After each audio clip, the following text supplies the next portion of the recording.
자네 목 뒤에 그 흉터는 뭔가? 뒷좌석에 앉아있던 노인의 상체가 앞으로 튕겨나왔습니다. 숨이 목구멍에 걸려 가슴팍을 움켜쥐었어요. 올해만 수행기사 15명을 내쫓은 백만장자 고진석 회장의 차 안이었습니다. 터널 조명이 새 기사의 목덜미를 비추었어요. 번개처럼 갈라진 선명한 흉터 하나. 30년 전 눈앞에서 사라진 아들의 목에 있던 상처와 소름 끼칠 만큼 똑같았거든요. 그런데 이 청년은 왜 모든 사람이 도망친 자리에 제 발로 들어온 걸까요? 그리고 이 청년은 대체 누구일까요? 사연 듣기 전 구독과 좋아요 눌러주시고 어디서 듣고 계신지 남겨주시는 분들께 건강과 행복이 넝쿨지에 굴러들어오기를 간절히 기도하겠습니다. 여기가 어디라고 고작 열흘을 버티고 나자빠져. 서울 성북동, 대한민국 유통업계의 산증인이라 불리는 고진석 회장의 저택 서재에서 고함이 터졌습니다. 고함이 채 끝나기도 전에 서재 문이 안쪽에서 쾅 걷어차이며 열렸어요. 도인은 나야? 사람을 이렇게 취급하면서! 중년 남자가 벌겋게 달아오른 얼굴로 뛰쳐나왔습니다. 넥타이가 반쯤 풀려 있었고 양복 소매에는 국물 자국이 번져 있었어요. 수행기사라는 사람이 그 꼴로 대문을 박차고 나올 정도면 안에서 무슨 일이 있었는지는 굳이 묻지 않아도 알 수 있는 겁니다. 올해 들어 15번째였어요. 경비원은 한숨을 내쉬며 수첩에 날짜를 적었습니다. 정확히 이틀 뒤 현관 앞에 한 청년이 서 있었습니다. 검은 정장 단추가 목까지 채워져 있었고 구두는 바닥에 비칠 만큼 닦여 있었어요. 이름은 지한결 35. 이력서에 적힌 경력은 평범했지만 눈빛은 평범하지 않았습니다. 현관 계단 옆 경비팀장이 후배에게 턱짓을 하며 입을 비죽였어요. 또 왔네. 사흘이나 가할까? 후배는 코웃음을 쳤습니다. 이틀이요, 이틀. 한결은 그 수군거림이 등 뒤에서 들렸지만 고개를 돌리지 않았어요. 현관문이 열리고 강 비서가 나왔습니다. 한결의 얼굴을 빠르게 훑었어요. 회장님은 사람을 시험하시는 분입니다. 자신 없으면 지금 돌아가셔도 됩니다. 한결은 고개를 한번 숙였을 뿐이었어요. 서재 문 앞에서 강 비서가 노크를 2번 했습니다. 대답이 없었어요. 문을 열었습니다. 가죽 장정책 냄새와 오래된 나무 냄새가 코끝을 눌렀어요. 이틀 전 전임 기사가 걷어차고 나갈 때 밀린 서류가 아직 바닥에 흩어져 있었습니다. 아무도 치우지 못한 거예요. 이 방에서 고 회장의 허락 없이 손을 대는 사람은 없었으니까요. 창가에 고진석 회장이 등을 보인 채 서 있었습니다. 65, 반백의 머리카락. 창밖에는 감나무 한 그루가 보였어요. 홍시가 매달려 있었지만 따는 사람은 없었습니다. 고 회장이 천천히 몸을 돌렸어요. 시선이 한결의 구두 끝에서 얼굴까지 올라갔습니다. 입꼬리가 한쪽으로 비틀렸어요. 책상 위 서류 뭉치를 오른손으로 집어들었습니다. 손가락에 힘이 들어갔어요. 그리고 한결의 발치에 툭 던졌습니다. 서류가 부채처럼 펼쳐지며 구두 위로 쏟아졌어요. 박 이사가 얼마 주기로 했나? 2배 줄 테니 당장 나가. 서재 안이 고요해졌습니다. 시계 초침만 똑딱 울렸어요. 강 비서의 어깨가 움츠러들었습니다. 한결은 천천히 무릎을 굽혔어요. 흩어진 서류를 한 장씩 집어 모서리를 펴고 순서를 맞췄습니다.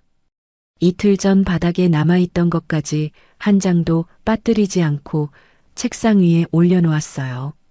15명 중 누구도 저렇게 한 적이 없었거든요.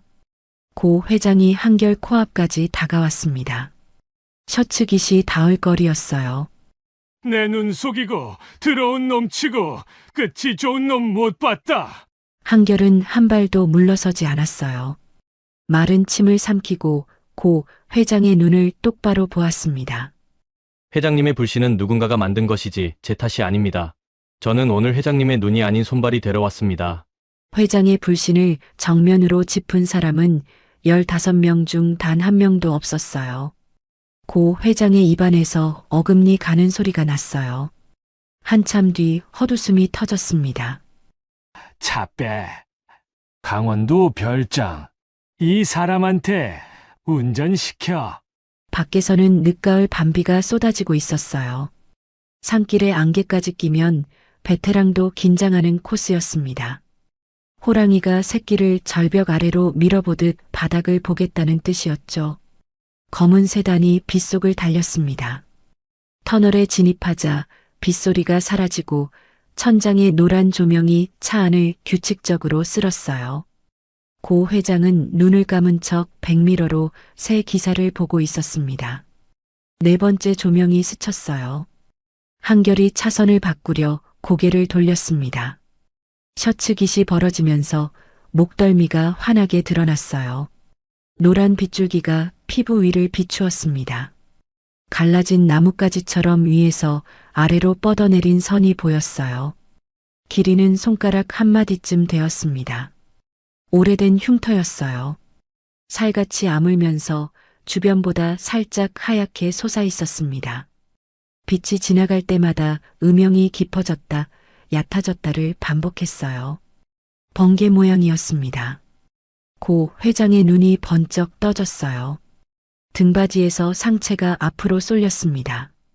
심장이 갈비뼈 안쪽을 한 대 쳤어요. 손가락이 무릎 위에서 움찔했습니다. 아무것도 잡지 못한 채 허공을 핥히었어요. 입술이 바짝 말랐습니다. 숨이 가늘어졌어요. 저 흉터가 무엇을 닮았는지 머리가 아는데 가슴이 따라가기를 거부하고 있었습니다. 자네. 마른 침을 삼켰어요. 목구멍이 막혀 소리가 갈라졌습니다. 그 목 뒤에 그건 뭔가. 한결의 어깨 근육이 굳었어요. 핸들을 잡은 왼손의 손가락 마디가 하얗게 질렸습니다. 하지만 목소리는 평온했어요. 어릴 때 다쳐서 생긴 거라고만 들었습니다. 정확히는 저도 잘 모릅니다, 회장님.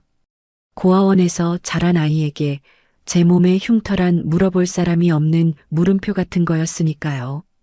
다만 대학 시절 낡은 신문 기사 한 장이 그 물음표를 느낌표로 바꿔놓았고 그 뒤로 한결은 아는 것을 모르는 척 삼키며 사는 법을 익혀야 했습니다. 터널이 끝나고 차가 어두운 산길로 빠져나왔어요. 빗줄기가 유리를 때렸습니다. 고 회장이 떨리는 손으로 창문을 내렸어요. 밤 공기가 쏟아져 들어왔습니다. 차가운 바람이 콧등을 스치는 순간 바람 안에 섞여 있던 냄새 하나가 코 속 깊이 파고들었어요. 달큰하고 시큼한 늦가을 감나무 냄새. 그 냄새가 코끝을 타고 올라가 머릿속을 건드리는 순간 가슴 밑바닥에서 무언가가 올라오려 했습니다. 고 회장은 이를 악물고 그것을 눌러 삼켰어요. 30년을 그렇게 버텨온 사람이었으니까요. 한결은 백미러로 고 회장의 손이 가슴을 짓누르는 것을 보았어요. 오른손이 셔츠 안쪽으로 향했습니다. 가슴 위에 걸린 낡은 주화의 테두리를 손끝으로 한번 어루만진 뒤 다시 핸들 위로 돌아왔죠. 조수석의 강 비서가 백미러로 고 회장의 얼굴을 살폈어요. 회장의 턱이 미세하게 떨리고 있었습니다. 30년간 모신 사람에게서 한 번도 본 적 없는 표정이었어요. 강 비서는 무릎 위의 수첩을 자기도 모르게 꽉 움켜쥐었습니다. 별장에 도착한 건 자정이 넘어서였습니다. 한결이 차 문을 열고 우산을 펴서 고 회장의 머리 위를 먼저 덮었어요. 자기 어깨는 이미 빗물에 젖어 있었지만 우산 각도를 바꾸지 않았습니다. 아무리 급해도 자기보다 윗사람을 먼저 챙기는 건 매뉴얼에 적힌 행동이에요. 하지만 매뉴얼대로 하는 사람과 몸이 먼저 움직이는 사람은 다르거든요. 한결은 후자였습니다. 고 회장은 우산 아래를 지나면서 한결의 옆 얼굴을 힐끔 올려다봤어요. 아무 말도 하지 않았습니다. 방에 들어간 뒤에도 아까 터널에서 본 그 번개 모양 흉터가 눈앞에서 지워지지 않았어요. 잠이 오지 않았습니다. 고 회장은 별장 서재 불을 켜고 창가에 섰어요. 마당에 감나무 한 그루가 달빛을 받고 서 있었습니다. 가지 하나가 30년 전 톱으로 잘려나간 채 아물어 있었어요. 잘린 단면이 비에 젖어 검게 빛나고 있었습니다. 고 회장의 손이 창틀을 잡았어요. 손가락에 힘이 들어갔습니다. 창유리 너머로 비에 젖은 나무 껍질 냄새가 환기구를 타고 스며들었어요. 축축하고 쓴 나무 냄새. 그 냄새가 코 속 깊이 파고드는 순간 창밖의 감나무가 30년 전 감나무와 겹쳐졌습니다. 홍시를 따겠다고 가지 위로 올라가던 작은 등판. 나뭇가지가 꺾이는 소리. 비명. 안아올린 아이의 목 뒤에서 피가 번지고 있었어요. 갈라진 가지에 긁혀 번개처럼 찢어진 상처 위에 약을 바르는 동안 아이는 울지 않았습니다. 아빠 손이 떨리는 게 더 무서웠던 거예요. 오히려 고 회장의 손가락을 꼭 쥐며 말했어요. 아빠 안 아파. 홍시 따서 아빠 줄라 그랬어. 그 말을 들은 순간 고 회장의 눈에서 물이 쏟아졌습니다. 아이를 끌어안고 오열했어요. 석 달 뒤 시장통에서 아이의 손이 노렸고 그 작은 등판은 다시 돌아오지 않았습니다. 그날 내가 손만 안 놓았어도 고 회장의 입에서 30년째 같은 말이 흘러나왔어요. 창유리에 맺힌 빗방울 위로 노인의 얼굴이 일그러져 비쳤습니다. 다음 날 아침이었어요. 고 회장이 식당으로 내려왔을 때 신발장 위에 구두 한 켤레가 놓여 있었습니다. 어젯밤 빗속을 걸어 진흙이 잔뜩 묻어있던 구두가 티끌 하나 없이 닦여 있었어요. 밑창 홈까지 이쑤시개로 판 흔적이 보였습니다. 새벽에 잠도 안 자고 닦은 거였죠. 고 회장은 구두 앞에서 발걸음을 멈췄어요. 한참을 내려다보았습니다. 아들이 사라진 뒤로 이 집에서 고 회장의 신발을 닦아주는 사람은 없었어요. 가사 도우미들도 그 일만큼은 손을 대지 않았습니다. 회장이 싫어한다는 걸 알았거든요. 유일하게 그 일을 하던 사람이 5살배기 아들이었으니까요. 작은 손으로 아빠 구두를 헝겊으로 쓱쓱 문지르던 아이가 고개를 들며 말했어요. 아빠, 이거 거울이다. 내 얼굴 보여. 그리고 까르르 웃었습니다. 한결이 현관 쪽에서 걸어왔습니다. 고 회장이 고개를 돌려 한결의 뒷모습을 보았어요. 그리고 시선이 복도 벽의 낡은 액자로 옮겨갔습니다. 30년 전 가족 사진이었어요. 사진 속 5살배기 아이의 윤곽이 발에 있었습니다. 고 회장의 눈이 사진 속 아이의 어깨, 너비와 한결의 뒷모습을 번갈아 훑었어요. 등판의 기울기, 걸을 때 살짝 안쪽으로 모이는 발끝, 입술이 달싹거렸지만 고개를 저었습니다. 회장님, 아침 식사하셔야죠.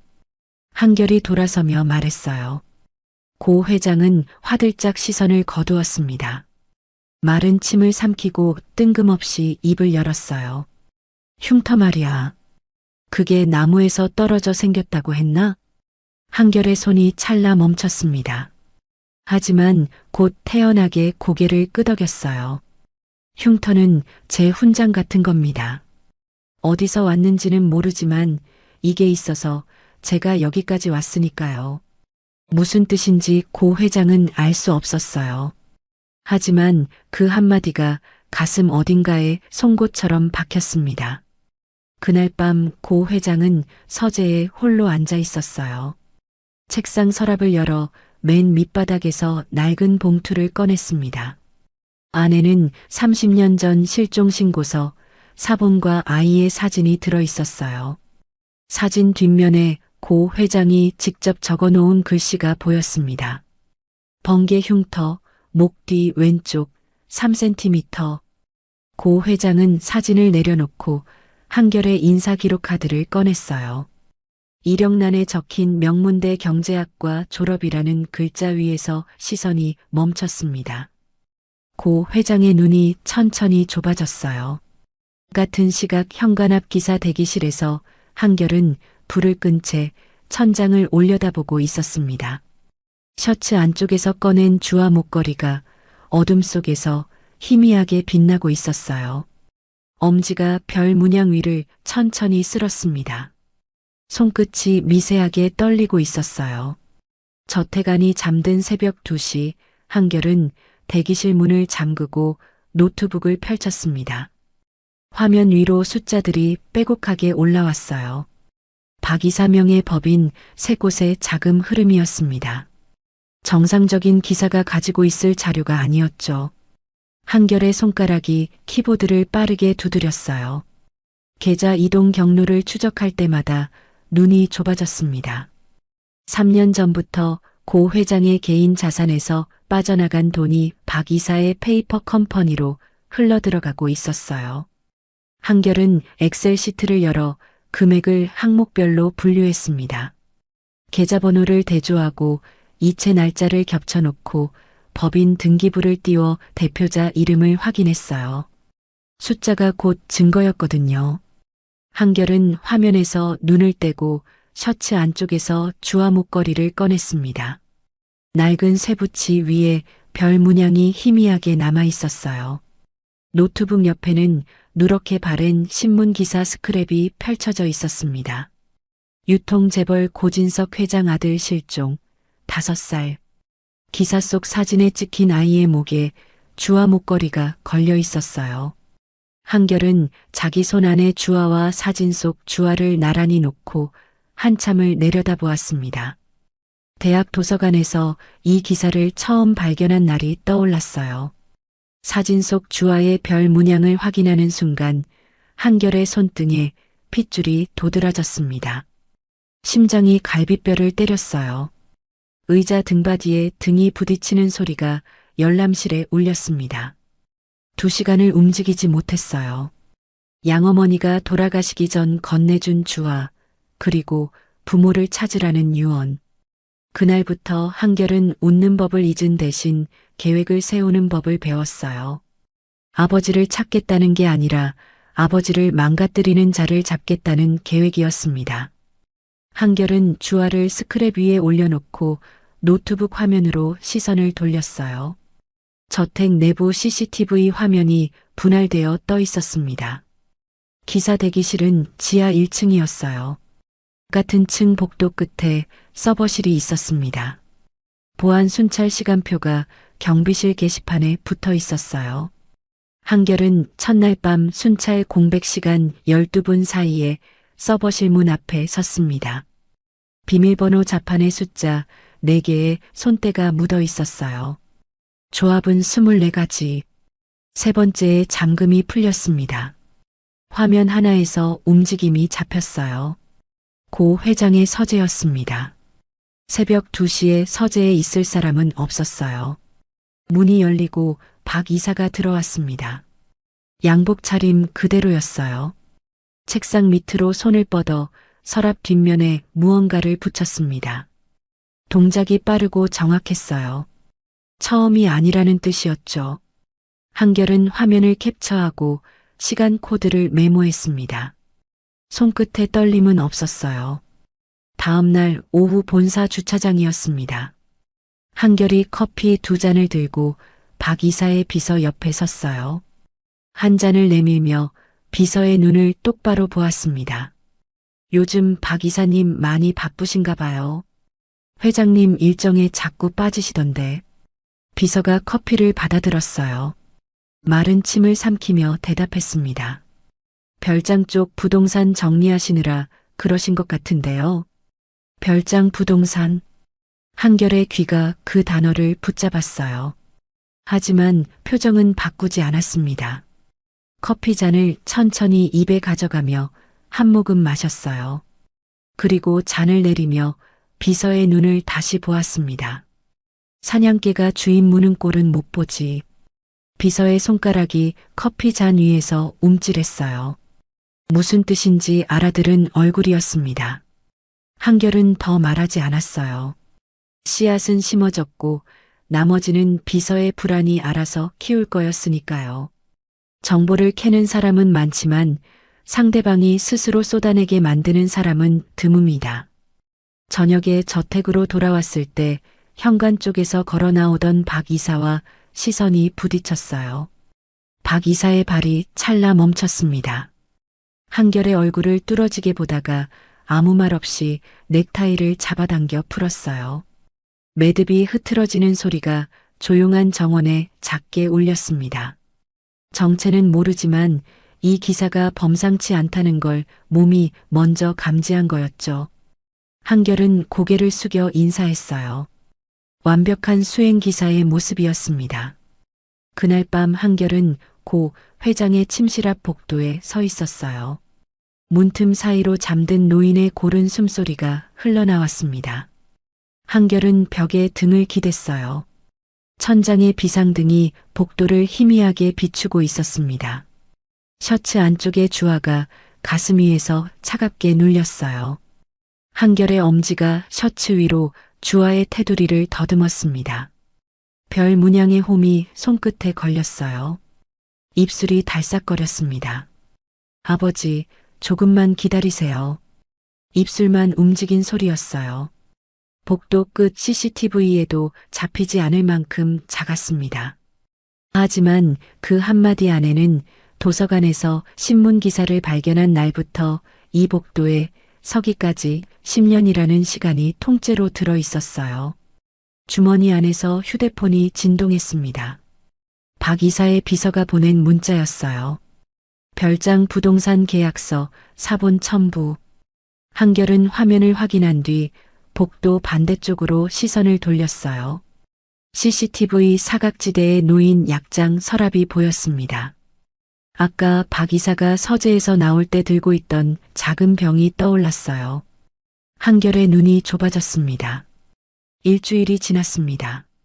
한결이 들어온 뒤 저택에는 3가지 변화가 생겼어요. 고 회장의 구두가 매일 아침 현관에 닦여 있었습니다. 서재 책상 위 서류가 날짜 순으로 정리되어 있었어요. 식사 시간이 규칙적으로 돌아왔죠. 아무도 시키지 않았습니다. 그 변화를 가장 불편하게 지켜보는 사람이 있었어요. 박 이사였습니다. 그날 오후 서재에서 고 회장과 마주 앉은 박 이사가 찻잔을 내려놓으며 입을 열었어요. 형님, 요즘 그 기사 말입니다. 명문대 나온 놈이 왜 기사를 하겠어요? 누가 심어놓은 거 아닙니까? 목소리는 걱정하는 척 부드러웠지만 눈은 웃지 않고 있었어요. 30년 지기 동업자의 얼굴로 독을 흘려넣는 사람의 표정이었습니다. 고 회장은 대답하지 않았어요. 하지만 찻잔을 잡은 손가락 끝이 굳는 걸 박 이사는 놓치지 않았습니다. 그날 밤이었어요. 박 이사는 직원들이 퇴근한 틈을 타 한결의 대기실에 들어갔습니다. 주머니에서 접힌 메모지를 꺼내 베개 밑에 밀어 넣었어요. 금고 비밀번호 4자리와 보관 현금 액수가 적힌 종이였습니다. 한결의 글씨체와 비슷하게 왼손으로 적은 거였죠. 동작이 빠르고 정확했어요. 처음 하는 짓이 아니라는 뜻이었습니다. 다음 날 아침 고 회장이 한결의 대기실 문을 열었어요. 옷장을 열었습니다. 서랍을 뒤졌어요. 베개를 들어 올렸습니다. 접힌 메모지가 눈에 들어왔어요. 펼쳐보았습니다. 금고 비밀번호, 보관 현금 2억 3천. 고 회장의 얼굴에서 핏기가 빠졌어요. 턱 근육이 돌처럼 굳었습니다. 메모지를 쥔 손등의 핏줄이 도드라졌어요. 이를 악무는 소리가 강 비서의 귀에까지 들렸습니다. 세차를 마치고 돌아온 한결이 대기실 문 앞에 섰어요. 안쪽에서 고 회장이 메모지를 들고 서 있었습니다. 한결은 그게 뭔지 단번에 알아챘어요. 고 회장의 손이 올라왔습니다. 손바닥이 펴졌어요. 팔이 뒤로 젖혀졌습니다. 어깨에 힘이 실렸어요. 그리고 그 손이 한결의 왼뺨을 향해 내려왔습니다. 짝! 한결의 고개가 확 돌아갔어요. 뺨이 벌겋게 달아올랐고 입술 안쪽에서 비릿한 피맛이 번졌습니다. 하지만 비틀거리지 않았어요. 두 발을 바닥에 붙인 채 천천히 고개를 돌려 고 회장의 눈을 마주 보았습니다. 자네도 결국 저놈들과 한패였나? 고 회장의 목소리가 찢어졌어요. 분노 밑바닥에 배신감이 깔려 있었습니다. 사람을 믿고 싶었는데 또 당했다는 그 감각. 65해 동안 반복된 배신이 지금 한결을 향해 무너져 내리고 있었어요. 복도 끝에서 구두 소리가 울렸습니다. 한 쌍이 아니라 세 쌍이었어요. 박 이사가 걸어오고 있었습니다. 양옆에 고 회장의 조카 둘이 나란히 따라붙어 있었어요. 큰 조카가 먼저 입을 열었습니다. 큰아버지, 저희도 그 사람 수상하다고 진작 말씀드리려 했어요. 방에서 금고 번호가 나왔는데 아직도 두고 보실 겁니까? 작은 조카가 거들었어요. 경찰에 넘기셔야죠. 저런 놈은 감옥에 보내야 합니다. 거실 쪽에서 집안 일꾼 2명이 고개를 내밀다가 고 회장의 표정을 보고 숨을 죽인 채 뒤로 물러났어요. 박 이사가 한 발 앞으로 나섰습니다. 네, 그럴 줄 알았습니다. 형님, 당장 내보내세요. 4명이 한결을 에워싸고 있었어요. 고 회장, 박 이사, 조카 둘. 아무도 한결 편이 아니었습니다. 대기실 앞 좁은 복도에서 한결은 완전히 혼자였어요. 한결은 입을 열지 않았습니다. 변명도 하지 않았어요. 뺨을 맞은 자리가 뜨겁게 부풀어 오르고 있었지만 손을 대지 않았습니다. 박 이사의 함정이라고 말할 수 있었어요. 하지만 그러면 손에 쥔 카드를 전부 보여주는 거였습니다. 아직은 때가 아니었어요. 대신 한결의 시선은 고 회장의 손 위에 머물렀어요. 자기 뺨을 때린 그 손이 미세하게 떨리고 있었습니다. 분노 때문이 아니었어요. 서재에서 약 먹을 시간이 지났거든요. 한결은 마른 침을 삼키고 고 회장의 눈을 똑바로 보았습니다. 보이는 것만 믿으시면 안 됩니다, 회장님. 뺨을 맞은 사람의 말이라기엔 너무 단단했어요. 아버지한테 맞는 건 참을 수 있는 거였으니까요. 고 회장은 대답하지 않았습니다. 몸을 돌려 대기실을 나갔어요. 박 이사와 조카들이 뒤따랐습니다. 한결을 내쫓으라는 말이 복도에서 웅웅거렸지만 고 회장은 그 말에도 대답하지 않았어요. 한결은 홀로 남은 대기실에서 벽에 등을 기댔습니다. 뺨의 열기가 천천히 식어가고 있었어요.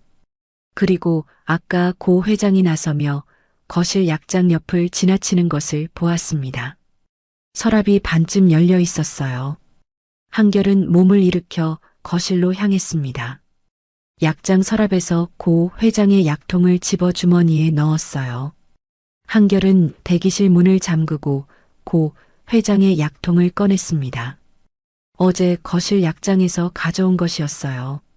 뚜껑을 열자 하얀 알약 12알이 가지런히 들어 있었습니다. 한결은 알약 하나를 손바닥 위에 올려 코끝에 가져갔어요. 혈압약에서는 나지 않는 미세하게 쓴 화학 냄새가 콧속을 찔렀습니다. 노트북을 열어 각인 번호를 대조했어요. 화면에 결과가 뜨는 순간 한결의 턱에 힘이 들어갔습니다. 장기 복용 시 인지 기능 저하, 고용량 투여 시 환각 증상 동반. 아버지의 머리가 흐려지던 게 나이 탓이 아니었어요. 누군가가 매일 한 알씩 넣은 거였습니다. 한결은 약통 옆에 노트북을 놓고 각인 번호를 대조한 뒤 약의 크기와 색을 밀리미터 단위로 메모했어요. 다음 날 낮 고 회장의 병원 동행 운전을 마치고 돌아오는 길에 약국 3곳을 돌았습니다. 2곳은 크기가 맞지 않았어요. 3번째 약국에서 간신히 같은 규격의 고함량 영양제를 찾았습니다. 약봉지를 받아드는 한결의 손끝이 미세하게 떨렸어요. 이틀 동안 아버지가 그 약을 2알 더 먹었다는 뜻이었으니까요. 크기와 색이 거의 같았습니다. 환각제를 하나씩 빼내고 영양제를 채워 넣었어요. 12알 전부. 새벽이 오기 전 약장 서랍에 원래대로 돌려놓았습니다. 아버지를 독으로 망가뜨리는 자가 있다면 그 독을 빼내는 게 자식이 할 일이었으니까요. 사흘이 지났습니다. 변화는 고 회장의 눈에서 먼저 나타났어요. 서류를 읽는 속도가 빨라졌습니다. 식사 중에 숟가락을 놓치는 횟수가 줄었어요.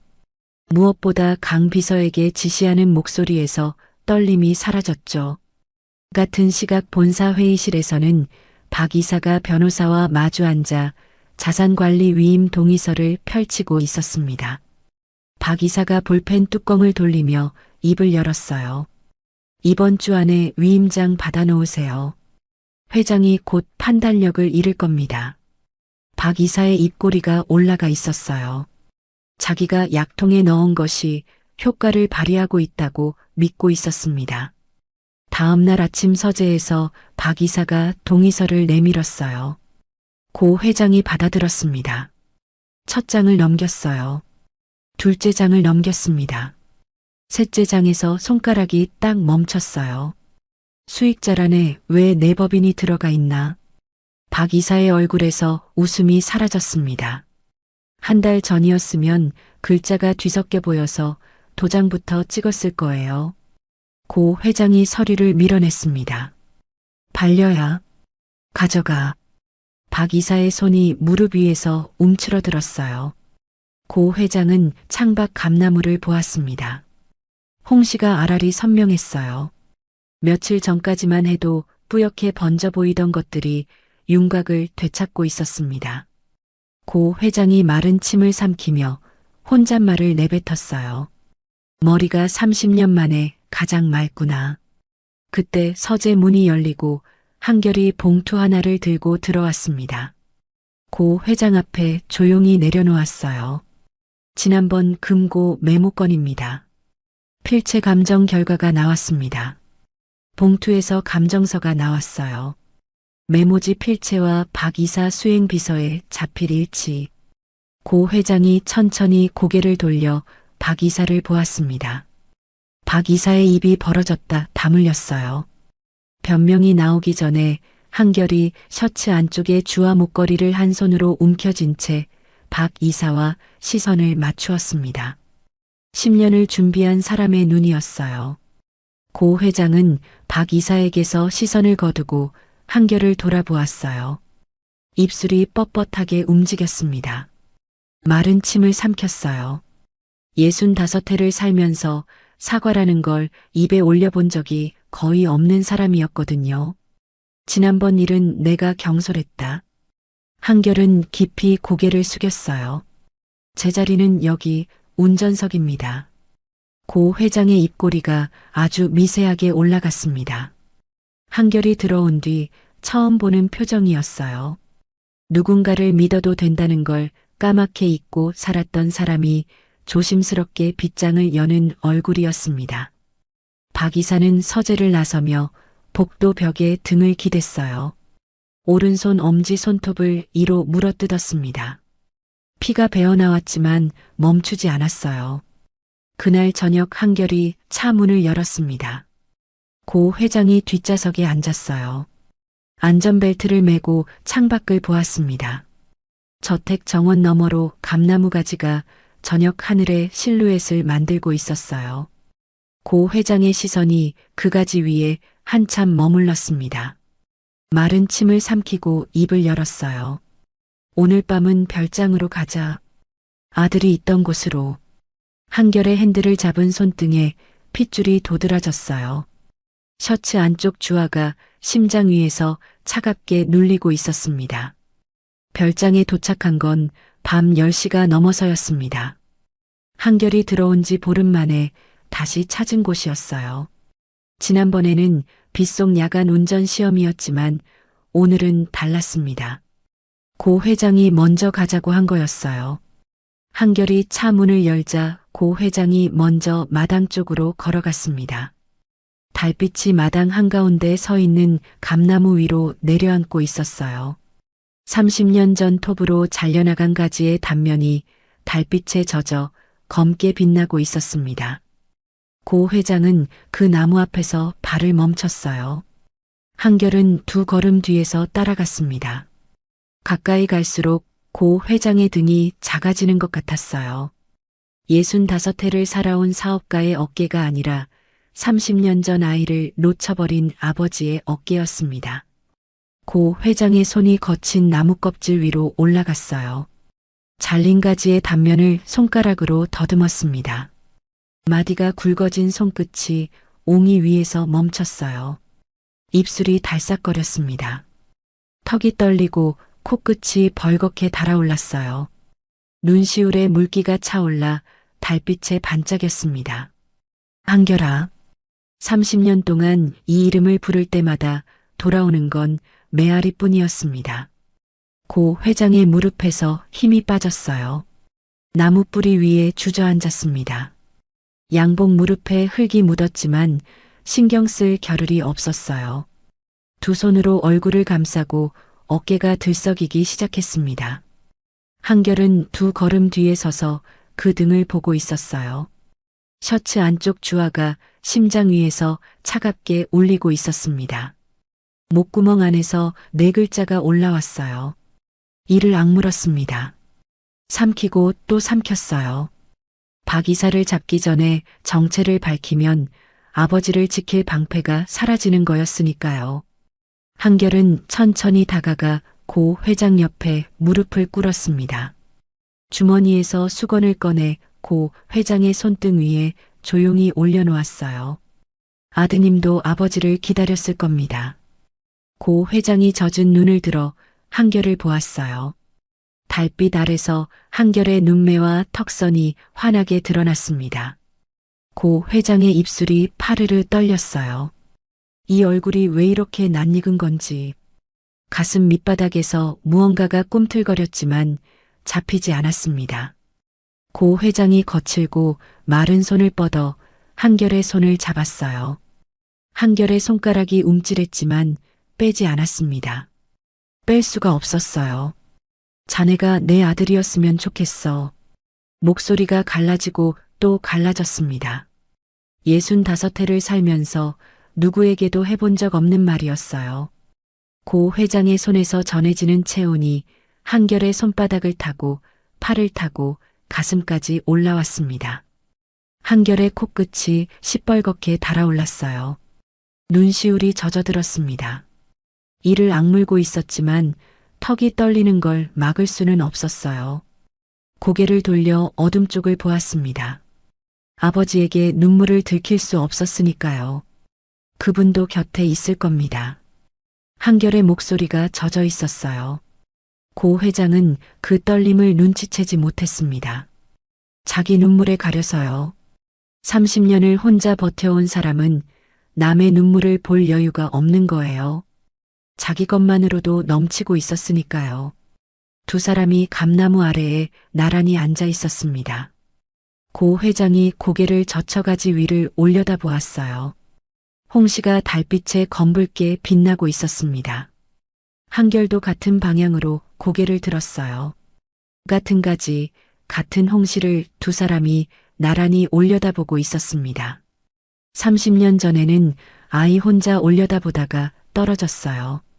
오늘은 아버지와 아들이 나란히 올려다보고 있었습니다. 다만 한쪽만 그 사실을 알고 있었어요.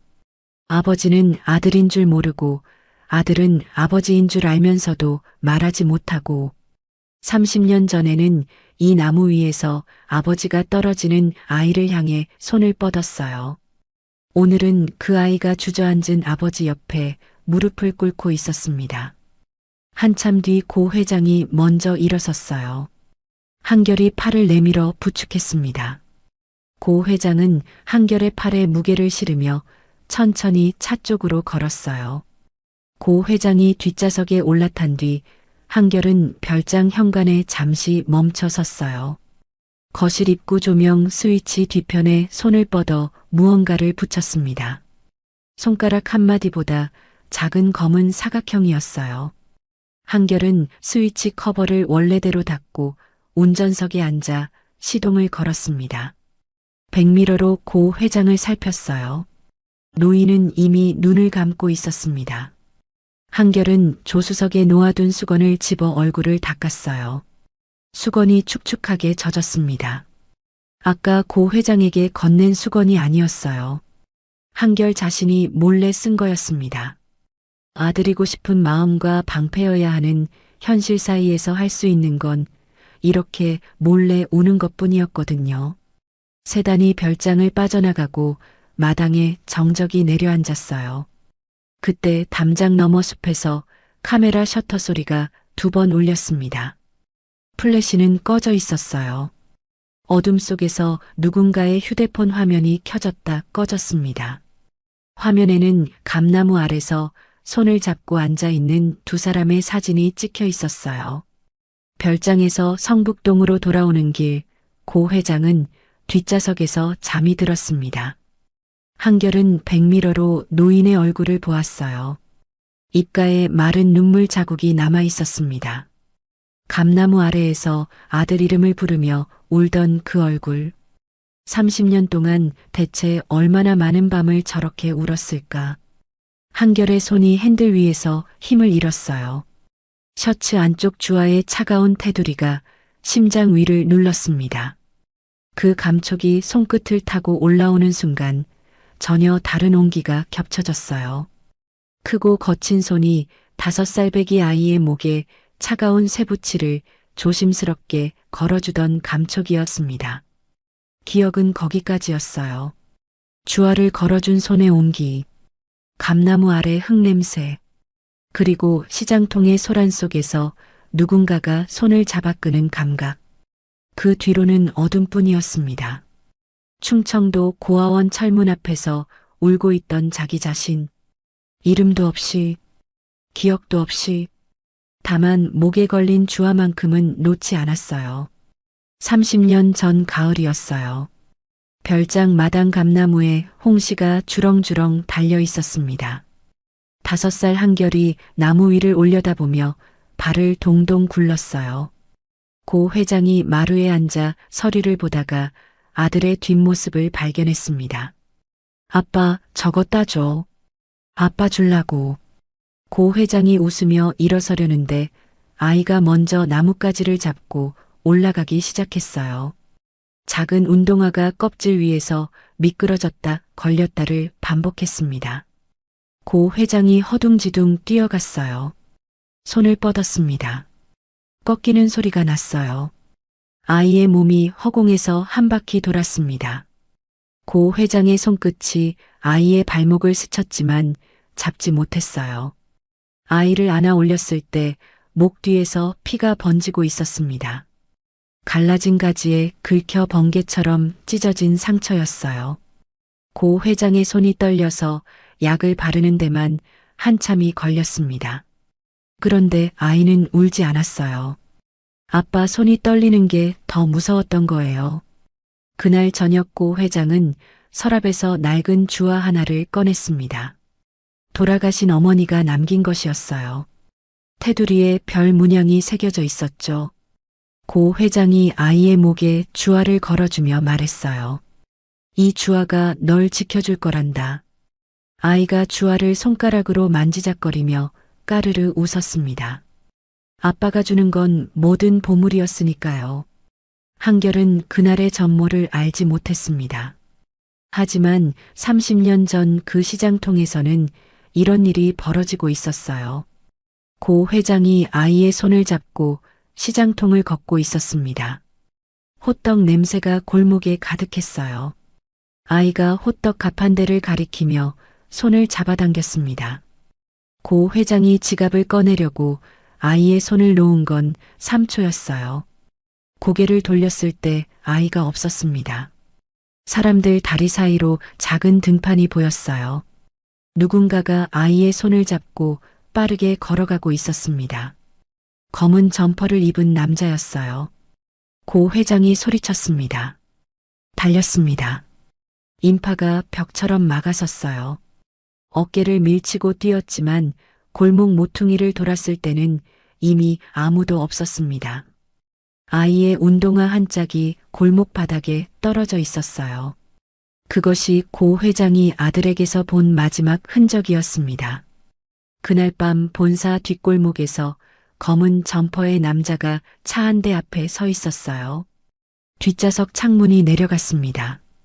안에 앉아있던 사람은 젊은 시절의 박 이사였어요. 남자가 울고 있는 아이를 안은 채 고개를 숙였습니다. 고아원 주소는 여기야. 절대 서울에 두지 마. 박 이사가 봉투를 던지며 말했어요. 입꼬리가 올라가 있었습니다. 고진석은 이제 끝이야. 아들 찾느라 사업에 신경 못 쓸 테니까. 차 창문이 올라갔습니다. 세단이 어둠 속으로 사라졌어요. 뒷좌석에서 아이의 울음소리가 새어나왔지만 박 이사는 창문을 닫은 채 돌아보지 않았습니다. 충청도의 작은 고아원 앞에 아이가 내려졌어요. 낯선 어른들 사이에서 아이는 며칠을 울었습니다. 밥도 먹지 않았어요. 주변 아이들이 다가와도 고개를 돌렸죠. 아이가 유일하게 놓지 않은 것이 하나 있었어요. 목에 걸린 낡은 주화였습니다. 원장이 빼려고 손을 뻗으면 두 손으로 움켜쥐고 소리를 질렀어요. 5살 배기가 할 수 있는 저항은 그것뿐이었습니다. 아빠가 준 마지막 물건이라는 건 기억나지 않았어요. 다만 이걸 놓으면 안 된다는 것만 온몸이 알고 있었습니다. 한결의 눈에 물기가 번졌어요. 백미러가 흐려졌습니다. 한 손으로 눈을 닫고 다시 전방을 보았어요. 뒷좌석에서 고 회장의 고른 숨소리가 들렸습니다. 30년 전 아들을 지키지 못한 아버지가 지금 이 차 안에서 잠들어 있었어요. 한결의 오른손이 셔츠 안쪽으로 들어가 주화를 움켜쥐었습니다. 5살 때와 똑같은 힘으로 손등의 핏줄이 도드라졌어요. 턱에 힘이 들어갔습니다. 내 인생을 송두리째 앗아갔어. 입술만 움직인 소리였어요. 핸들을 잡은 왼손의 손가락 마디가 하얗게 질렸습니다. 같은 시각 성북동 저택에서는 박 이사가 서재 소파에 앉아 휴대폰을 들여다보고 있었어요. 화면에 뜬 사진 한 장. 감나무 아래서 손을 잡고 앉아있는 고 회장과 한결이었습니다. 박 이사의 옆에 앉은 신복이 그 사진을 보며 마른 침을 삼켰어요. 30년 전 고아원에 아이를 내려놓던 그 밤이 떠올랐을 겁니다. 박 이사는 휴대폰을 탁자 위에 내려놓으며 전화기를 집어들었어요. 번호를 눌렀습니다. 여보세요, 회장님. 별장 쪽 부동산 건으로 급히 드릴 말씀이 있습니다. 전화가 온 건 저녁 식사 직후였습니다. 고 회장이 서재에서 수화기를 내려놓았을 때 손이 떨리고 있었어요. 강 비서가 문 앞에서 기다리고 있었습니다. 별장 근처 마을에서 30년 전 실종 아이를 봤다는 제보가 들어왔다더라. 고 회장의 목소리가 젖어 있었어요. 눈빛에 30년 만에 처음으로 희망 비슷한 것이 스쳤습니다. 강 비서는 고개를 숙였지만 눈썹을 찌푸리고 있었어요. 제보의 출처가 박 이사 쪽이라는 게 걸렸거든요. 한결은 복도 끝에서 그 대화를 듣고 있었습니다. 셔츠 안쪽 주화를 움켜쥔 손에 힘이 들어갔어요. 박 이사가 어젯밤 전화한 타이밍, 감나무 아래 사진, 그리고 지금 이 제보. 퍼즐 조각이 하나로 맞물렸습니다. 함정이었어요. 30년 동안 아들을 찾아 헤매는 노인의 마음을 미끼로 쓴 거였습니다. 한결은 대기실로 돌아가 휴대폰을 꺼냈어요. 저장해둔 번호를 눌렀습니다. 신호가 3번 울린 뒤 상대가 받았어요. 김 변호사님, 저한테 맡긴 장부 있죠? 내일 아침까지 연락이 없으면 검찰에 넘기세요. 목소리에 떨림은 없었습니다. 10년을 준비한 사람의 목소리였어요. 전화를 끊고 한결은 셔츠 안쪽에 주화 목걸이를 잡아당겨 옷 깊숙이 밀어 넣었습니다. 목걸이 줄이 목 뒤 흉터 위를 스쳤어요. 거울 앞에서 셔츠 단추를 하나하나 확인하고 양복깃을 바로잡았습니다. 전장에 나가는 병사가 군복 매무새를 다듬듯이요. 서재 문을 노크했어요. 고 회장이 안에서 코트를 입고 있었습니다. 한결을 보자 잠시 멈칫했어요. 자네까지 갈 필요 없어. 위험할 수도 있으니까. 한결은 고개를 저었습니다. 함정이라도 가야만 합니다. 고 회장의 눈이 가늘어졌어요. 함정이라는 단어를 기사가 먼저 꺼낸 거였습니다. 보통 기사라면 회장이 가자고 하면 묻지도 따지지도 않고 차를 빼는 게 정상이에요. 하지만 이 청년은 함정이라는 걸 알면서도 가겠다고 했습니다. 왜? 고 회장이 물었어요. 짧은 한 글자였지만 그 안에 무게가 실려 있었습니다. 한결은 마른 침을 삼켰어요. 진짜 이유를 말할 수 없었습니다. 아버지를 혼자 보낼 수 없다는 말은 모든 것을 드러내는 거였으니까요. 회장님의 손발이라고 했습니다. 손발은 주인이 가는 곳에 따라가는 겁니다. 고 회장은 한결의 눈을 한참 들여다보았어요. 무슨 생각을 했는지는 알 수 없었습니다.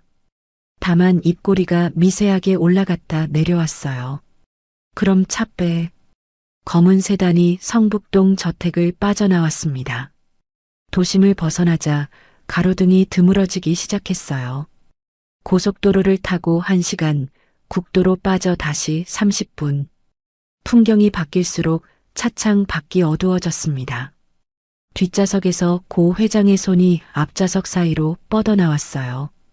한결의 핸들을 잡은 왼손 위에 살짝 얹혔습니다. 마른 손이었어요.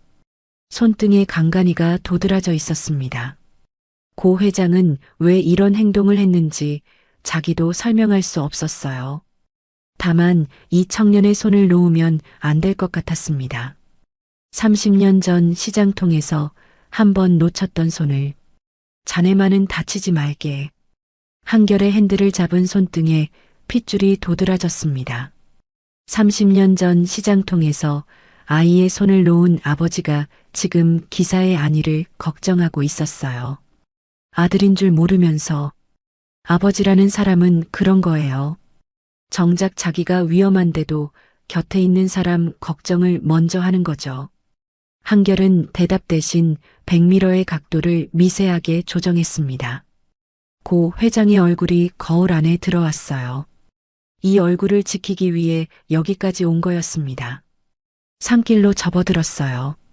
포장이 끝나고 비포장 자갈길이 시작되었습니다. 나뭇가지가 양쪽에서 뻗어 헤드라이트 불빛을 갈라놓았어요. 한결이 내비게이션을 확인하려는데 화면이 깜빡이다 꺼졌습니다. 휴대폰을 꺼내봤어요. 신호 없음.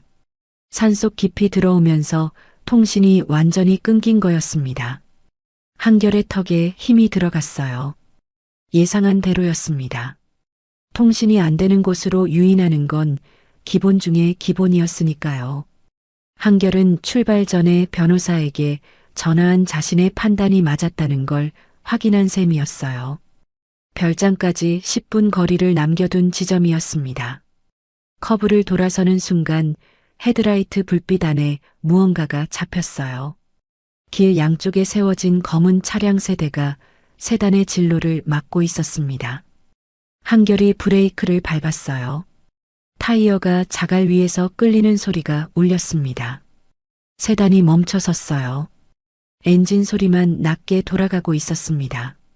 한결의 시선이 백미러와 전방을 번갈아 훑쳤어요. 뒤쪽에서도 헤드라이트 하나가 켜졌습니다. 퇴로가 막힌 거였어요. 뒷좌석에서 고 회장이 몸을 앞으로 기울였습니다. 창밖에 검은 차들을 보았어요. 얼굴에서 핏기가 빠졌습니다. 한결은 핸들을 놓지 않은 채 시동을 끄지 않았어요. 왼손이 핸들 위에, 오른손이 기어 위에 올라가 있었습니다. 눈이 전방의 차량 사이 간격을 재고 있었어요. 같은 시각 산 아래 국도변에 세워진 차 한 대 안에서 강 비서가 망원경을 내려놓았습니다. 렌즈에 비친 산길 위의 불빛들이 하나둘 사라지고 있었어요. 강 비서의 이마에 식은땀이 맺혔습니다. 손에 쥔 휴대폰 화면에는 신호 없음이라는 글자만 떠 있었어요. 별장 현관 앞에 불이 켜져 있었습니다. 안에 누군가가 먼저 와 있다는 뜻이었어요. 한결이 차 문을 열고 내려 주변을 살폈습니다. 현관 옆 그림자 속에 검은 점퍼를 입은 남자 셋이 서 있었어요. 한결의 발이 자갈 위에서 멈췄습니다. 고 회장이 뒷좌석에서 내리며 현관 쪽으로 걸어갔어요. 아들 소식이 있다는 말에 다른 것은 눈에 들어오지 않는 사람이었습니다. 30년을 기다린 아버지에게 앞에 놓인 건 덫이 아니라 희망이었으니까요. 현관문이 열렸습니다. 거실 소파에 박 이사가 다리를 꼬고 앉아 있었어요. 고 회장이 안으로 들어서는 순간 현관문이 뒤에서 닫혔습니다. 동시에 밖에서 검은 점퍼의 남자 셋이 한결을 에워쌌어요. 거실 안에서는 박 이사가 소파에서 일어나 고 회장 쪽으로 걸어오고 있었습니다. 어서 오세요, 형님. 오래 기다렸습니다. 입꼬리가 올라가 있었어요. 아들 소식을 전해줄 사람의 표정이 아니었습니다. 아들 소식이라더니 이게 무슨 짓이야. 고 회장의 목소리가 굳었어요. 박 이사가 넥타이를 느슨하게 풀며 한 발 더 다가왔습니다. 그러더니 고 회장의 어깨를 한 손으로 밀었어요. 65 노인의 몸이 뒤로 비틀거리며 소파 팔걸이에 부딪혔습니다. 앉아, 형님. 아니, 고진석 씨. 형님이라는 호칭이 사라진 순간 30년 동업의 가면이 벗겨졌습니다. 박 이사가 고 회장을 내려다보았어요. 입꼬리가 올라갔습니다. 어차피 오늘 밤 이 산속에서 끝낼 거였어요. 죽는 사람에게는 비밀을 지켜줄 이유가 없었습니다. 오히려 알려주는 게 더 잔인한 거였죠. 진실을 안고 죽게 만드는 게 모르고 죽는 것보다 더 아프니까요. 아들 소식 듣고 싶다며? 알려줄게. 박 이사의 목소리가 느릿느릿했어요. 즐기고 있었습니다. 내 아들, 내가 시장에서 데려다 버렸어. 고 회장의 눈이 커졌습니다. 입이 벌어졌어요. 소리가 나오지 않았습니다. 호떡 사 먹이겠다고 손 놓은 거 기억나? 3초야. 그 3초에 내 사람이 데려간 거지. 고아원에 던져놓고 이름도 지워버렸어. 고 회장의 손이 가슴팍을 움켜쥐었어요. 셔츠가 구겨지는 소리가 났습니다. 입술이 파르르 떨렸어요. 턱이 벌어졌다 다물렸다를 반복했습니다. 30년을 형이라 부르며 밥을 먹고 술을 마시고 어깨를 두드리던 사람의 입에서 나온 말이었어요. 믿었던 사람에게 등에 칼이 꽂히면 아프기 전에 먼저 멍해지는 거예요. 통증은 나중에 옵니다. 왜?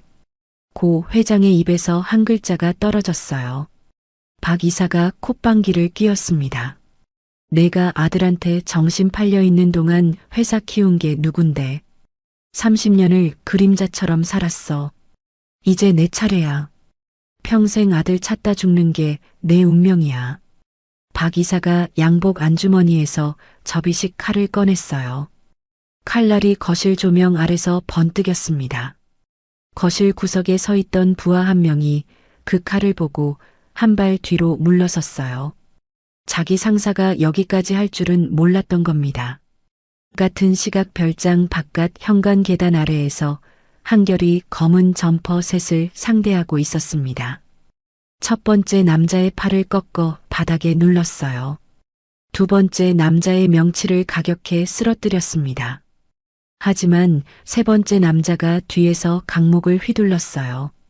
한결의 왼쪽 옆구리에 둔탁한 소리와 함께 통증이 터졌습니다. 무릎이 꺾였어요. 이를 악물고 일어서서 강목을 빼앗아 남자의 다리를 쳤습니다. 한결은 옆구리를 손으로 누른 채 현관 계단을 뛰어 올랐어요. 손바닥에 뜨거운 것이 번졌습니다. 거실 창문 너머로 고 회장이 소파에 주저앉아 있는 것이 보였어요. 그 앞에 박 이사가 칼을 들고 서 있었습니다. 거실 문에 어깨를 부딪혔어요. 문이 안쪽으로 벌컥 열렸습니다. 박 이사가 고개를 돌렸어요. 문 앞에 선 한결의 셔츠가 흙과 피로 얼룩져 있었고 왼쪽 옆구리를 손으로 누르고 있었습니다. 숨이 거칠었어요. 하지만 눈은 꺼지지 않았습니다. 그 더러운 입 당장 닥쳐. 한결의 목소리가 거실 벽을 때렸어요. 부하가 한 발 더 뒤로 물러났습니다. 30년 동안 아버지를 망가뜨린 사람을 드디어 눈앞에 둔 아들의 무게가 한결의 온몸에서 배어나고 있었어요. 박 이사가 고개를 돌려 한결을 보았습니다. 눈이 가늘어졌어요. 하지만 칼끝은 한결 쪽으로 틀지 않았습니다. 오히려 고 회장의 목에 칼날을 더 바짝 들이밀었어요. 소파에 주저앉은 노인의 턱 아래로 차가운 금속이 닿을 듯 말 듯 흔들리고 있었습니다. 한 발만 더 와봐. 형님 목에 구멍이 나. 한결의 발이 바닥에 박혔어요. 옆구리를 누른 손을 떼고 두 주먹을 쥐었습니다. 아버지와 칼 사이의 거리를 눈으로 재고 있었어요. 소파 위 고 회장이 고개를 들어 한결을 보았습니다. 피 묻은 셔츠, 거친 숨, 그리고 자기를 향해 달려온 이 청년. 고 회장의 입술이 달싹거렸지만 소리는 나오지 않았어요. 목 아래에 닿은 칼날의 냉기가 숨을 틀어막고 있었으니까요. 박 이사의 입꼬리가 올라갔습니다. 칼을 쥔 손에 힘이 들어갔어요. 한결의 눈이 그 손가락 마디 위에 박혀 있었습니다. 박 이사의 손목에 힘이 들어가는 것이 보였습니다. 칼날이 고 회장의 턱 아래에서 미세하게 기울었어요. 찌르려는 거였습니다.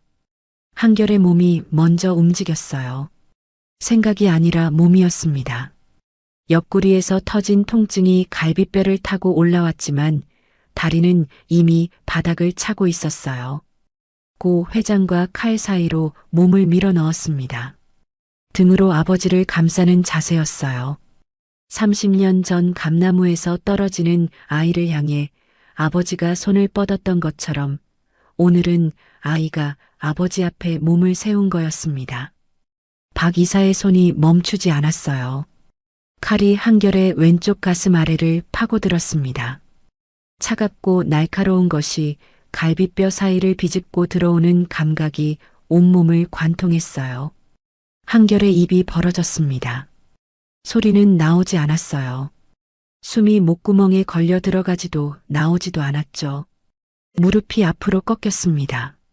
하지만 두 발은 바닥에서 떨어지지 않았어요. 안 돼. 고 회장의 비명이 거실을 찢었습니다. 소파에서 벌떡 일어나 한결의 등을 붙잡았어요. 손바닥에 뜨거운 것이 번졌습니다. 셔츠를 적시고 흘러내리는 피였어요. 고 회장의 손가락이 피 위에서 미끄러졌습니다. 붙잡으려 했지만 잡히지 않았어요. 30년 전 시장통에서 아이의 손이 미끄러져 나가던 그 감각과 겹쳐지는 순간 고 회장의 다리에서 힘이 빠졌습니다. 한결은 가슴에 칼이 박힌 채로 박 이사의 손목을 잡았어요. 손가락에 피가 미끄러웠지만 놓지 않았습니다. 오른손으로 박 이사의 팔꿈치를 꺾었어요. 뼈가 비틀리는 둔탁한 소리가 났습니다. 박 이사가 비명을 질렀어요. 칼이 한결의 가슴에서 빠지면서 피가 분수처럼 솟았습니다. 한결은 그 순간 박 이사의 몸을 끌어당겨 바닥에 맺혔어요. 등이 대리석 바닥에 부딪히는 소리가 거실 벽을 울렸습니다. 칼에 맞은 상태에서 사람을 제압한 겁니다. 10년을 준비한 사람의 몸이었어요. 하지만 몸이 따라줄 수 있는 시간은 여기까지였습니다. 박 이사가 바닥에서 기어가려 했어요. 꺾인 팔을 끌고 현관 쪽으로 몸을 끌었습니다. 그때 멀리서 사이렌 소리가 들려왔어요. 산길 아래에서 올라오고 있었습니다. 강 비서가 통신이 터지는 곳까지 차를 몰아 신고한 거였어요. 사이렌이 가까워질수록 박 이사의 얼굴에서 핏기가 빠져나갔습니다. 현관문이 벌컥 열리고 제복 입은 경찰 넷이 쏟아져 들어왔어요. 박 이사는 바닥에 엎드린 채 사색이 되어 있었습니다. 경찰이 팔을 잡아 뒤로 꺾자 입에서 신음만 흘러나왔어요. 한결의 무릎이 꺾였습니다. 천천히 앞으로 기울어졌어요. 격렬한 몸싸움 중에 셔츠 단추 3개가 뜯겨나가 있었고 가슴이 드러나 있었습니다. 목에 걸린 주화 목걸이 줄이 팽팽하게 당겨져 있었어요. 고 회장이 무릎을 꿇고 쓰러지는 한결을 받아 안았습니다. 두 팔로 한결의 상체를 끌어안았어요. 한결의 머리가 고 회장의 어깨 위로 떨어졌습니다. 셔츠가 피로 젖었고 회장의 양복까지 붉게 물들었어요. 정신 차려. 자네 죽으면 안 돼. 고 회장의 목소리가 갈라지고 또 갈라졌습니다. 한결의 뺨을 두 손으로 감싸 흔들었어요. 손바닥에 한결의 피와 자기 눈물이 뒤섞였습니다. 한결의 눈꺼풀이 무겁게 내려오고 있었어요. 시야가 흐려졌습니다. 고 회장의 얼굴이 번지기 시작했어요. 하지만 한결은 마른 침을 삼키고 입술을 움직였습니다. 목소리가 실처럼 가늘었어요. 아버지 무사하셔서 다행입니다. 아버지. 고 회장의 손이 한결의 뺨 위에서 얼어붙었습니다. 지금 뭐라고 한 거지? 귓속에서 그 두 글자가 메아리 쳤어요. 하지만 물어볼 틈이 없었습니다. 한결의 고개가 옆으로 떨어지며 눈이 감겼어요. 품 안에서 축 늘어진 한결의 목에서 무언가가 짤랑 소리를 내며 미끄러졌습니다. 짤랑. 맑고 작은 금소금이 거실 바닥 위를 굴렀습니다. 고 회장의 품 안에서 축 늘어진 한결의 목에서 끊어진 목걸이 줄이 풀려내렸어요. 하지만 고 회장의 귓속에는 그 소리보다 먼저 박힌 것이 있었습니다. 아까 한결의 입에서 나온 3글자. 아버지. 기사가 왜 자기를 아버지라고 불렀는지. 목구멍에 걸린 그 의문이 채 풀리기도 전에 바닥에서 금속 구르는 소리가 들려온 거였어요. 작은 소리였습니다. 경찰들이 박 이사를 끌어내는 소음 속에서 묻혀야 할 만큼 작은 소리였어요. 하지만 고 회장의 귀에는 그 짤랑 소리만이 세상의 모든 소음을 덮고 파고들었습니다. 주화가 바닥 위를 구르다 고 회장의 무릎 옆에서 멈췄어요. 피 위에 반쯤 잠긴 채 거실 조명을 받아 둔탁하게 빛나고 있었습니다. 고 회장은 한결의 상체를 한 팔로 받친 채 떨리는 오른손을 바닥으로 내렸어요. 손가락 끝이 차가운 금속에 닿았습니다. 피가 미끄러웠어요. 2번, 3번 손가락이 헛돌았습니다. 간신히 주화를 움켜쥐었어요. 손바닥 위로 올렸습니다. 피가 묻어 있었어요. 소매로 닦았습니다. 1번, 2번, 3번. 피 아래서 무늬가 드러나기 시작했어요. 테두리를 따라 새겨진 작은 별 문양. 고 회장의 손가락이 멈췄습니다. 숨이 목구멍에 걸렸어요. 눈동자가 커졌습니다. 입술이 바짝 말랐어요. 심장이 한 박자 건너뛴 것 같았습니다. 이 별 문양, 고 회장의 어머니가 남긴 주화에만 새겨진 문양이었어요. 세상에 단 하나뿐인 거였습니다. 30년 전 5살배기 아들의 목에 걸어준 바로 그 주화에만 있는 문양이었어요. 고 회장의 시선이 주화에서 품 안의 한결에게로 옮겨갔습니다. 찢어진 셔츠, 피에 젖은 가슴, 그리고 목걸이 줄이 끊어진 자리, 목 뒤에 드러난 번개 모양의 흉터. 터널에서 처음 본 그날부터 떨쳐낼 수 없었던 그 흉터가 지금 피 묻은 피부 위에서 선명하게 빛나고 있었어요. 주화, 흉터, 주화, 흉터. 고 회장의 눈동자가 2가지 사이를 미친 듯이 오갔습니다. 손바닥 위에 주화가 달달달 떨렸어요. 손이 아니라 온몸이 떨리고 있었습니다. 이걸 자네가 왜? 목소리가 찢어질 듯 갈라졌어요. 소리가 되기 전에 숨이 먼저 끊겼습니다. 자네 이 주아가 왜 여기 있나? 한결의 눈꺼풀이 미세하게 떨렸어요. 입술이 달싹거렸습니다. 하지만 소리가 나오지 않았어요. 의식이 끊어지고 있었습니다. 한결의 오른손이 천천히 올라왔어요. 피 묻은 손가락이 고 회장의 소매를 잡았습니다. 세 손가락으로 옷감을 움켜쥐었어요. 힘이 들어갔다가 풀렸다가를 반복했습니다. 마지막으로 한 번 꽉 쥐었어요. 그리고 손가락이 하나씩 열리며 소매에서 미끄러져 떨어졌습니다. 30년 전에는 아버지가 아이의 목에 주화를 걸어주었어요. 오늘은 아이가 아버지의 손바닥 위로 주화를 돌려보냈습니다. 주화를 주던 손과 돌려받는 손이 30년 만에 겹쳐졌어요. 한결아. 고 회장의 입에서 그 이름이 터져나왔습니다. 30년 동안 메아리만 돌아오던 그 이름이었어요. 하지만 지금은 달랐습니다. 품 안에 안고 있었어요. 아들의 피가 자기 셔츠를 적시고 있었습니다. 한결아, 대답 좀 해봐라. 고 회장이 한결의 뺨을 두 손으로 감싸 흔들었어요. 주아가 손바닥과 한결의 뺨 사이에 끼어 피부에 눌렸습니다. 별 문양이 한결의 뺨 위에 자국을 남겼어요. 고 회장의 눈에서 눈물이 쏟아졌습니다. 닦을 생각도 나지 않았어요. 아들의 이름을 부르고 또 불렀습니다. 하지만 한결의 눈은 다시 열리지 않았어요. 거실 밖에서 사이렌 소리가 점점 가까워지고 있었습니다. 구급대원 둘이 들것을 들고 뛰어들어왔어요. 한결의 셔츠를 가위로 잘랐습니다. 가슴의 칼자국 위에 거즈를 눌렀어요. 거즈가 순식간에 붉게 물들었습니다. 구급대원의 장갑 낀 손이 피로 물들어갔어요. 들것 위에 한결을 올렸습니다.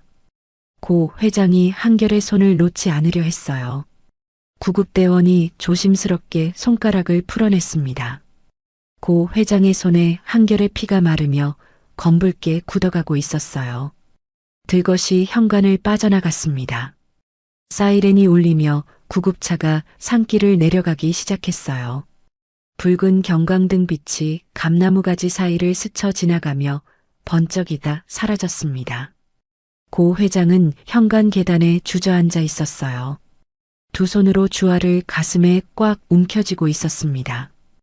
피 묻은 별 문양이 양복 가슴 위에서 체온을 빨아들이고 있었어요. 강 비서가 달려와 고 회장 옆에 무릎을 꿇었습니다. 입을 막고 있었어요.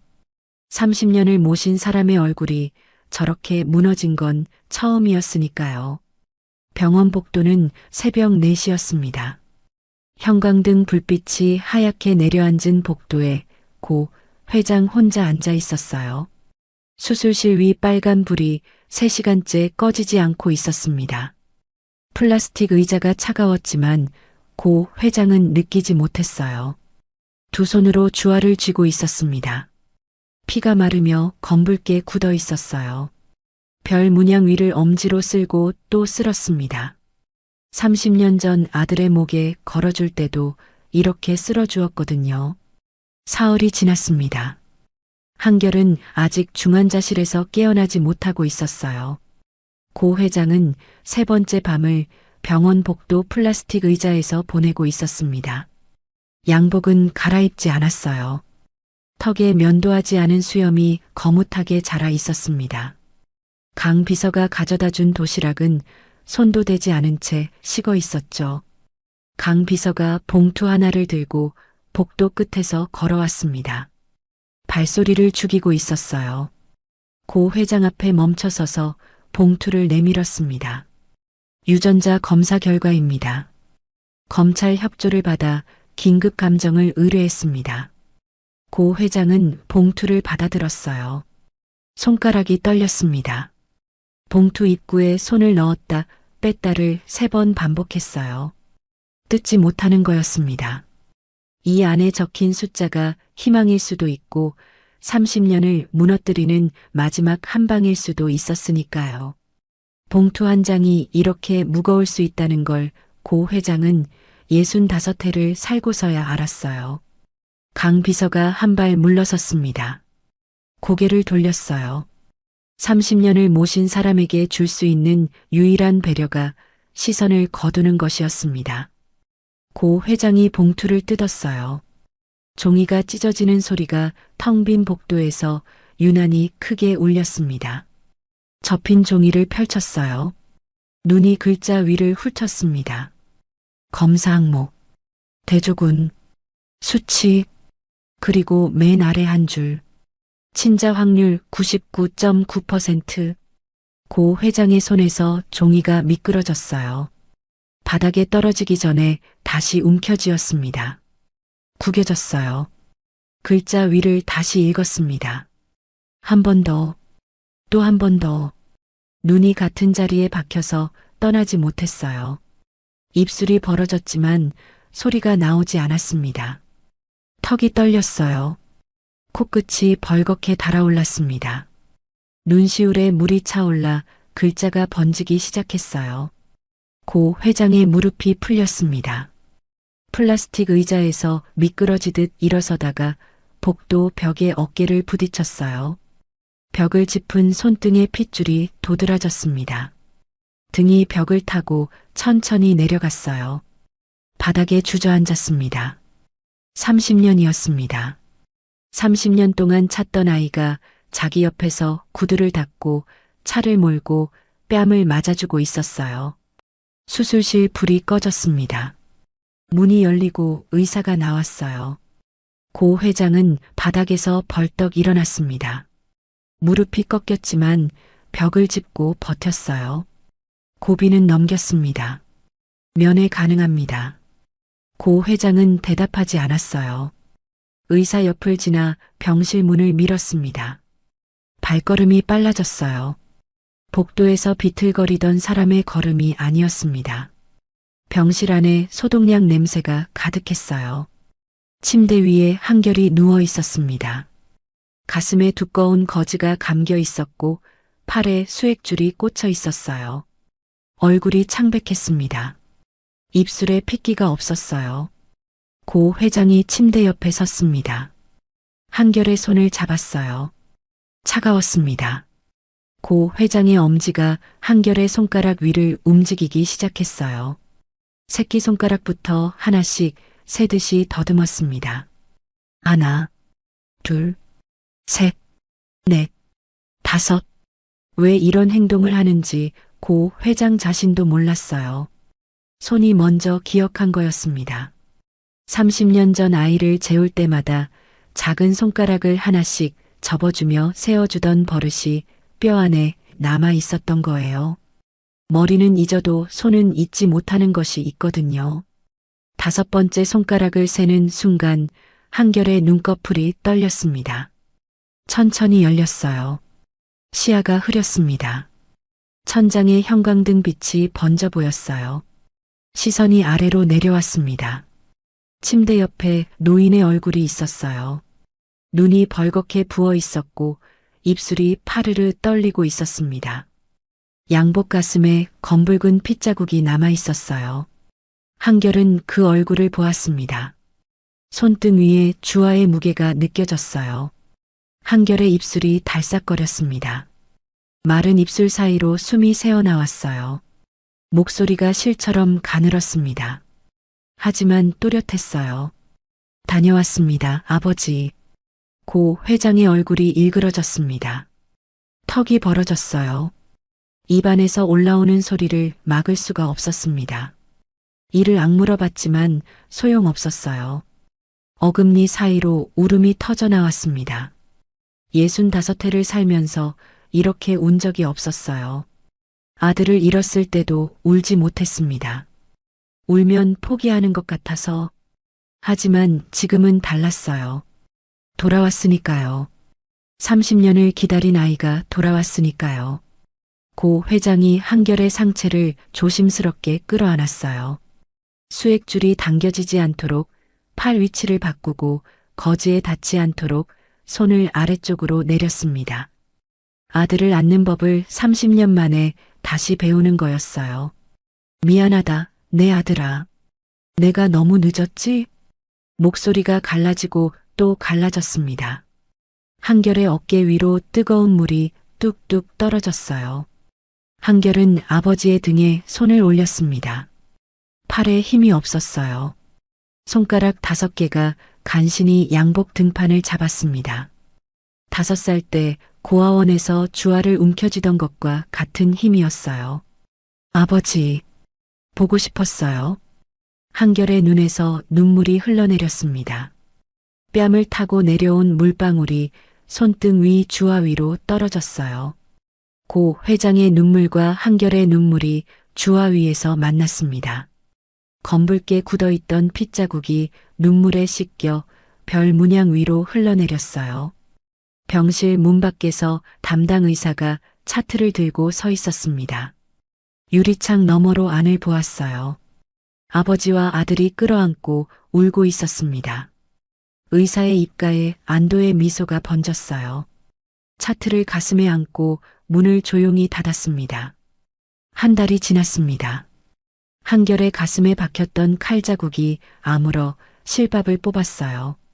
병실 침대 옆 탁자에는 고 회장이 매일 가져온 홍시 껍질이 접시에 쌓여 있었고 벽에는 강 비서가 정리해 놓은 재판 일정표가 붙어 있었습니다. 침대 맡 작은 액자 안에 주아가 들어 있었어요. 피가 씻긴 별 문양이 병실 햇살을 받아 빛나고 있었습니다. 퇴원한 한결이 법원 정문 앞에 섰을 때 가슴의 상처가 욱신거렸어요.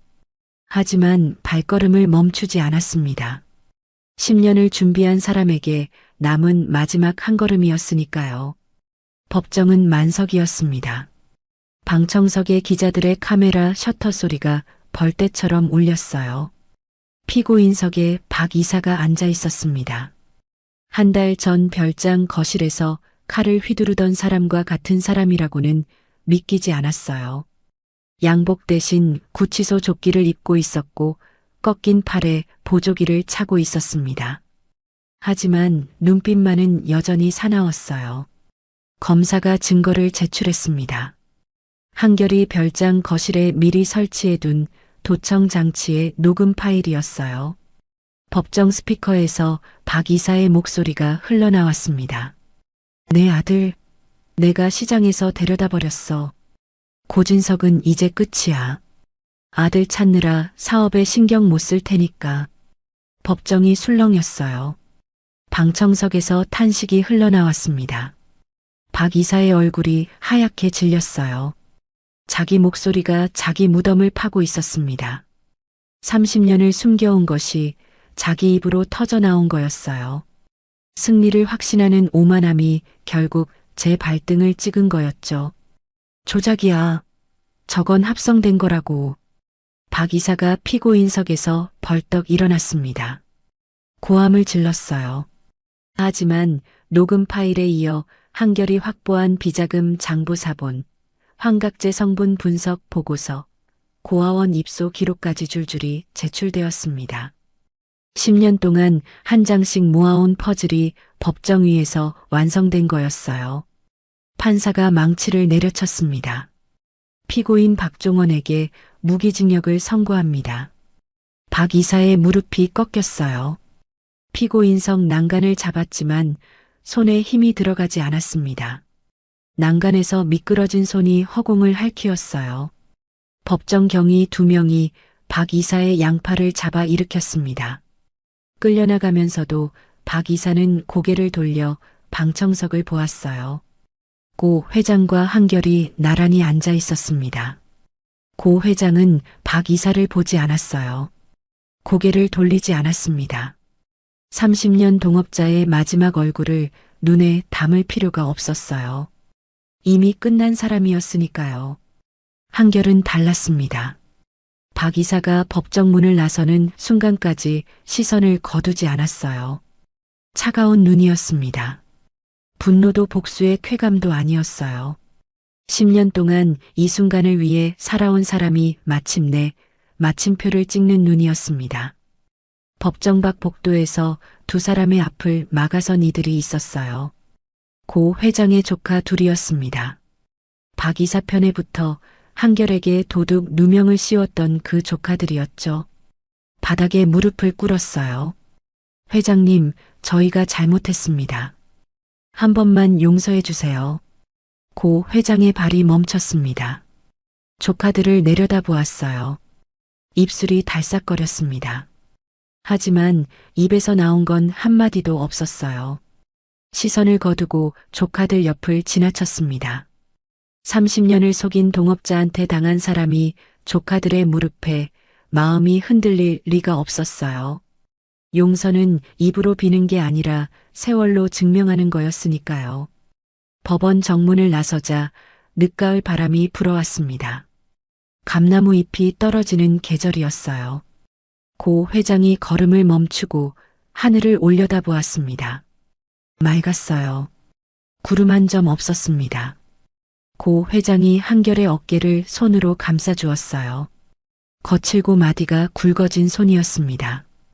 한결의 어깨가 아버지의 손 무게를 받아 미세하게 내려앉았어요. 이제야 내 어머니 앞에 면목이 서겠구나. 고 회장의 목소리가 젖어 있었어요. 한결의 어머니, 아들을 낳고 얼마 되지 않아 세상을 떠난 사람이었습니다. 유품이라고는 주화 하나뿐이었어요. 그 주화가 30년을 돌고 돌아 아들의 손에서 아버지의 손으로 다시 아들의 손등 위로 돌아왔습니다. 한결은 대답 대신 아버지의 손 위에 자기 손을 올렸어요. 어깨를 감싼 아버지의 손등이 차가웠습니다.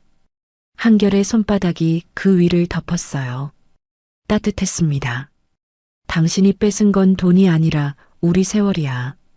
고 회장이 법원 건물을 돌아보며 낮게 내뱉었어요. 혼잣말이었습니다. 하지만 한결은 들었어요. 옆에서 한마디를 보탰습니다. 정의는 반드시 돌아오는 법이지. 아버지의 말투였어요. 고 회장이 고개를 돌려 한결을 보았습니다. 입꼬리가 올라갔어요. 30년을 잃어버린 아들이 30년 만에 아버지의 말투를 닮아 있었습니다. 핏줄이라는 게 그런 거예요. 가르쳐주지 않아도 배어 있는 거죠. 법원 주차장으로 걸어가는 두 사람의 등 뒤로 기자들의 카메라 플래시가 터졌습니다. 하지만 두 사람은 돌아보지 않았어요. 주말 아침이었어요. 한결이 별장 현관에 앉아 고 회장의 구두를 닦고 있었습니다.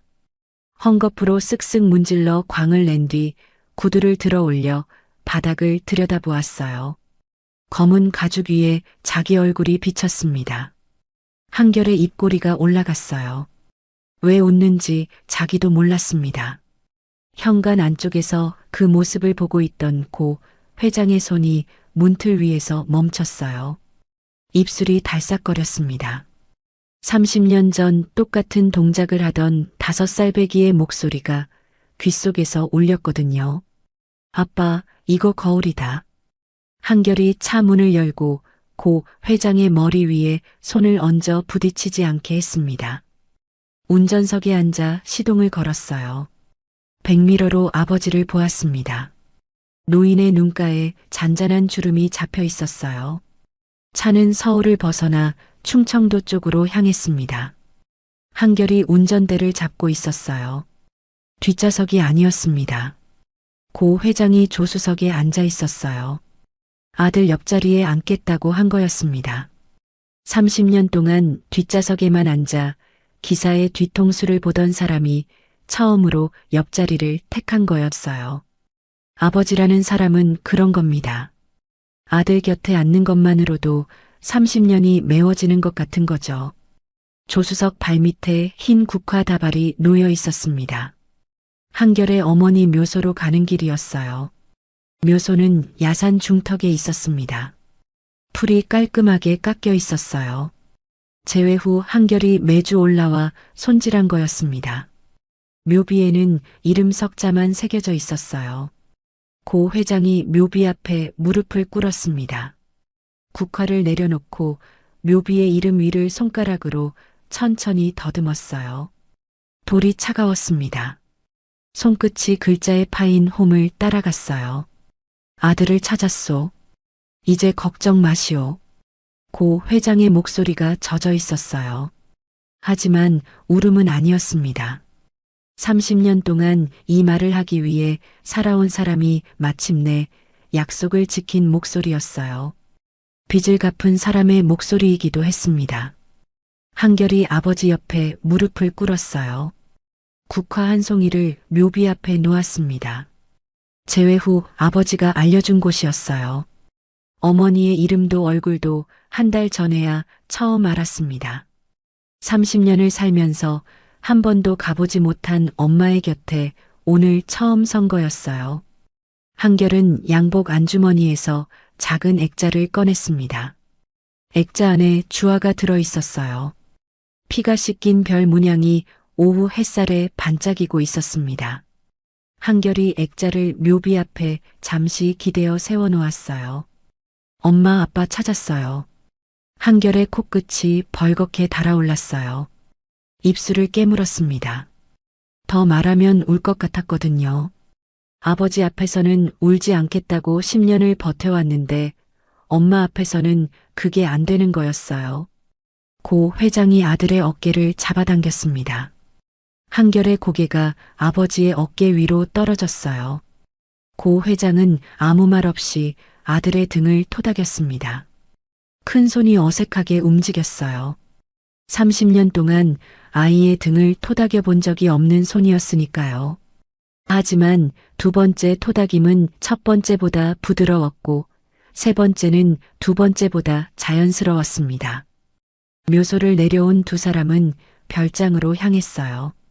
차가 별장 마당에 들어서자 감나무가 보였습니다.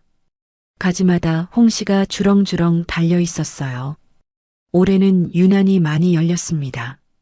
30년 전 잘려나간 가지의 옹이 옆에서 세 가지가 뻗어나와 있었어요. 그 세 가지에도 홍시가 3개 매달려 있었습니다. 고 회장이 감나무 아래에 서서 올려다보았어요. 한결이 옆에 섰습니다. 30년 전에는 아이가 올려다보았고 아버지가 뒤에서 손을 뻗었어요. 오늘은 아버지가 올려다보고 아들이 옆에 서 있었습니다. 이제 우리 아들 하고 싶은 거 다 해라. 고 회장이 감나무에서 시선을 떼지 않은 채 말했어요. 한결은 마른 침을 삼키고 고개를 돌려 아버지의 옆 얼굴을 보았습니다. 전 그저 아버지 아들로 살고 싶어요. 고 회장의 턱이 미세하게 떨렸어요. 이를 악물었지만 입꼬리가 올라가는 걸 막을 수는 없었습니다. 웃음인지 울음인지 구분이 안 되는 표정이었어요. 그 주 월요일 한결은 성북동 저택 서재에서 경영 서류를 펼쳤습니다. 고 회장이 옆에 앉아 한 장씩 짚어가며 설명했어요. 아들에게 회사를 가르치는 아버지의 목소리에서 괴팍함은 사라지고 없었습니다. 강 비서가 서재 문 앞에 서서 그 풍경을 보았어요. 30년간 모신 사람의 목소리가 저렇게 부드러운 건 처음이었거든요. 강 비서는 한결을 향해 정중히 90도로 허리를 숙였습니다. 새 후계자에 대한 인사였어요. 하지만 금요일 저녁이 되면 한결은 서류를 덮고 운전석에 앉았습니다.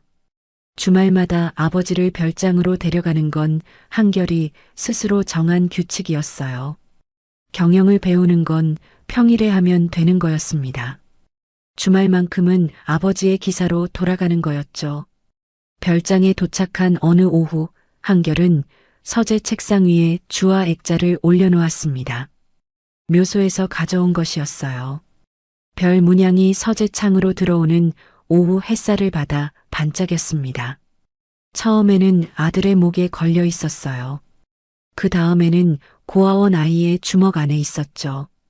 그리고 기사의 셔츠 안에 피 묻은 거실 바닥 위에 아버지의 손바닥 위에 병실 침대 위에 이제 이 주화는 더 이상 떠돌지 않아도 되었습니다. 제자리를 찾은 거였으니까요. 마당 쪽 창문 너머로 감나무 아래에 고 회장이 앉아 있었어요. 의자를 가져다 놓고 홍시를 하나 들고 있었습니다.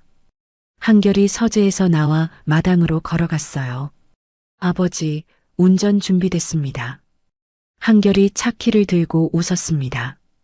밝은 웃음이었어요. 고 회장이 홍시를 한결의 손에 쥐어주며 일어섰습니다. 먹으면서 가. 한결은 홍시를 받아들었어요. 30년 전 이 나무 위에서 따주려다 떨어졌던 그 홍시. 오늘은 아버지가 아들에게 건네주고 있었습니다. 한결의 손에 홍시의 물렁한 감촉이 닿았어요. 따뜻했습니다. 별장을 나선 검은 세단이 강변도로를 달리고 있었습니다. 노을이 지고 있었어요. 서쪽 하늘이 붉게 물들며 강 위로 황금빛이 길게 내려앉았습니다. 물결 위에 노을빛이 부서져 반짝이고 있었어요. 한결이 운전대를 잡고 있었습니다. 속도를 조금 줄였어요. 서두를 이유가 없었거든요. 이 차에는 더 이상 시험도 함정도 없었습니다. 아버지를 집에 데려다주는 아들의 운전이었어요. 백미러에 걸린 주화가 흔들리고 있었습니다. 서재 액자에서 꺼내 한결이 직접 백미러에 매단 거였어요. 노을빛이 주화의 별 문양 위를 스칠 때마다 차 안에 작은 빛 조각이 흩뿌려졌습니다. 이 주화가 지나온 길이 있었어요. 어머니의 유품에서 아들의 목으로, 고아원 아이의 주먹 안으로, 기사의 셔츠 안쪽으로, 피 묻은 거실 바닥 위로, 아버지의 손바닥 위로, 병실 침대 위로, 서재 액자 안으로, 그리고 오늘 이 백미러 위에서 아버지와 아들 사이를 비추고 있었습니다. 30년을 떠돌았지만 한 번도 길을 잃은 적이 없었어요. 주아는 항상 알고 있었습니다. 결국 어디로 가야 하는지. 차 안에는 잔잔한 클래식 음악이 흐르고 있었어요. 한결이 아버지를 위해 고른 곡이었습니다. 고 회장이 서재에서 가끔 틀어놓던 음악이었어요. 한결은 기사로 일하는 동안 그걸 기억해 두었습니다. 아버지가 좋아하는 음악이 뭔지, 아침에 먼저 마시는 게 물인지 차인지, 구두를 닦을 때 왼쪽부터 시작하는지 오른쪽부터 시작하는지, 수행기사로 들어온 첫날부터 한결은 아버지의 모든 습관을 외웠어요. 말할 수 없는 아들이 할 수 있는 일이 그것뿐이었으니까요. 뒷좌석에서 고 회장의 고른 숨소리가 들렸습니다. 잠들어 있었어요. 고개가 살짝 옆으로 기울어져 있었고 입이 미세하게 벌어져 있었습니다. 손은 무릎 위에 가지런히 올려져 있었어요. 한 달 전까지만 해도 이 노인의 잠은 얕고 거칠었습니다. 환각제 때문이었어요. 약을 바꾼 뒤로 숙면이 돌아왔지만 그래도 뒷좌석에서 이렇게 깊이 잠든 건 처음이었어요. 30년 동안 아들을 찾아 헤매느라 한 번도 편히 잠들지 못했던 사람이 지금 이 차 안에서 가장 깊고 평온한 잠에 빠져 있었습니다. 아들이 운전하고 있다는 걸 아니까요. 이 차가 어디로 가든 괜찮다는 걸 아니까요. 믿는다는 건 그런 거예요. 눈을 감아도 불안하지 않은 거. 한결은 백미러로 아버지의 얼굴을 보았어요. 입꼬리가 올라갔습니다. 소리가 나지 않는 웃음이었어요. 눈가에 물기가 어렸지만 닿지 않았습니다. 운전 중이었으니까요. 아니, 닿고 싶지 않았을 거예요. 이 눈물은 슬퍼서 흐르는 게 아니었으니까요. 잘 자요, 아버지. 한결이 속삭였어요. 백미러 속 노인의 귀에는 닿지 않았을 겁니다. 하지만 상관없었어요. 이제는 내일도 모레도 말할 수 있었으니까요. 10년을 삼키고만 살았던 두 글자를 이제는 매일 부를 수 있었습니다. 노을이 점점 깊어졌어요. 강변도로 양쪽으로 가로수 그림자가 길게 늘어지고 있었습니다. 차 안으로 들어오는 빛이 붉은색에서 보라색으로 바뀌어 갔어요. 백미러의 주화가 그 빛을 받아 느리게 흔들렸습니다. 성북동 저택이 가까워졌어요. 내비게이션이 목적지 도착을 알렸습니다. 한결은 내비게이션을 끄고 속도를 더 줄였어요. 천천히 저택 철문 앞에 차를 세웠습니다. 고 회장이 눈을 떴어요. 창밖을 보았습니다. 저택 현관에 불이 켜져 있었어요. 강 비서가 현관 앞에서 기다리고 있었습니다. 고 회장은 한참 동안 창밖을 보다가 천천히 입을 열었어요. 목소리에 잠이 묻어 있었지만 또렷했습니다. 목적지는 우리 집입니다. 한결이 고개를 돌려 아버지를 보았어요. 노인의 눈가에 잔잔한 주름이 잡혀 있었습니다. 웃고 있었어요. 30년 동안 이 집이 텅 비어 있었거든요. 관리는 완벽한데 온기는 없던 집. 지금은 달랐습니다. 아들이 돌아왔으니까요. 한결은 차에서 내려 뒷좌석 문을 열었어요. 고 회장의 머리 위에 손을 얹어 부딪히지 않게 했습니다. 처음 수행기사로 들어온 날에도 똑같이 했던 동작이었어요. 하지만 그때와는 전혀 다른 손이었습니다. 수행기사의 손이 아니라 아들의 손이었어요. 두 사람이 나란히 현관 계단을 올라갔습니다. 한결의 입에서 낮은 콧노래가 흘러나왔어요. 무슨 곡인지는 알 수 없었습니다. 한결 자신도 몰랐어요. 어릴 때부터 기분이 좋으면 저도 모르게 나오는 멜로디였거든요. 고 회장의 발이 계단 위에서 멈췄어요. 고개를 살짝 기울여 아들의 콧노래에 귀를 기울였습니다. 입꼬리가 올라갔어요. 이 멜로디를 아는 사람은 세상에 고 회장 하나뿐이었습니다. 30년 전 아이를 재울 때 불러주던 자장가였거든요. 가르쳐주지 않아도 남아있는 것이 있어요. 핏줄이라는 건 그런 거예요. 고 회장의 발걸음이 느렸어요. 한결이 속도를 맞추었습니다. 서두를 이유가 없었어요. 앞으로의 시간은 전부 둘의 것이었으니까요. 길 건너편에서 저녁 산책을 하던 노부부가 저택 쪽을 바라보았어요. 현관 불빛 아래로 나란히 걸어 들어가는 두 사람의 뒷모습이 보였습니다. 노을빛이 두 사람의 어깨 위에 내려앉아 있었어요. 현관문이 닫혔습니다. 문틈 사이로 새어나온 따뜻한 불빛이 계단 위에 길게 누웠다가 천천히 사라졌어요. 명나라의 사상가 왕양명은 평생을 양지라는 한 글자에 바쳤습니다. 그가 남긴 말 중에 이런 구절이 있습니다. 불려직업을지 불학이거능. 헤아리지 않아도 이미 아는 것이 있고 배우지 않아도 이미 할 수 있는 것이 있다. 오늘 이야기 속 아버지는 30년 만에 아들의 손가락을 하나씩 세었습니다. 누가 시킨 것이 아니었어요. 손이 먼저 기억한 거였습니다. 아들은 한 번도 배운 적 없는 자장가를 콧노래로 흥얼거렸습니다. 머리는 잊어도 피는 기억하는 것이 있나 봅니다. 살다 보면 세월이 앗아가는 것들이 있지만 아무리 세월이 흘러도 지울 수 없는 것도 있습니다. 그것이 바로 왕양명이 말한 양지, 가르치지 않아도 이미 알고 있는 마음이 아닐까요? 이 영상이 당신의 마음에 따뜻한 위로가 되었다면 앞으로도 더 좋은 사연으로 찾아뵐 수 있도록 구독과 좋아요, 하이프로 응원해주세요. 구독하시면 매주 새로운 인생 사연을 놓치지 않고 들으실 수 있습니다. 별에는 밤이었습니다.